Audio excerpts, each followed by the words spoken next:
தமிழ்நாட்டின் மீது உண்மையிலேயே அக்கறை இருந்தால் மத்திய பாஜக அமைச்சர்களிடம் பேசி நிலுவையில் உள்ள நிதியை பெற்றுத்தாருங்கள் என்று தமிழக பாஜக தலைவர் அண்ணாமலையை அமைச்சர் தங்கம் தென்னரசு வலியுறுத்தியுள்ளார். அதிமுக ஆட்சியின் போது இருந்த கடன் சுமையை சுட்டிக்காட்டி முதலமைச்சர் மு.க.ஸ்டாலின் பேசிய பழைய வீடியோவை வெளியிட்டுள்ள அண்ணாமலை, தற்போதைய அரசு அடித்த கமிஷன் எவ்வளவு என்றும் கேள்வி எழுப்பியுள்ளார். அதற்கு பதில் அளித்துள்ள தங்கம் தென்னரசு, இந்தியாவின் கடன் சுமை தற்போது 181.74 லட்சம் கோடியாக உயர்ந்துள்ள நிலையில் நீங்கள் எல்லாம் கூடி அடித்த கமிஷன் எவ்வளவு என்று கேட்கட்டுமா என்றும் குறிப்பிட்டுள்ளார்.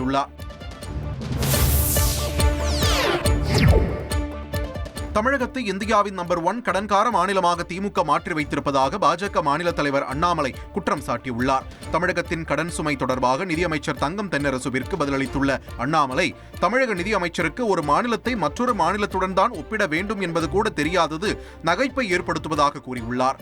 வாங்கிய கடனில் உங்கள் கமிஷன் எவ்வளவு?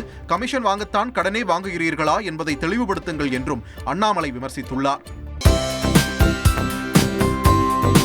தந்தி டிவியை உங்கள் கேபிள் டிவி ஆபரேட்டரிடம் இலவசமாக கேட்டு பெறுங்கள்.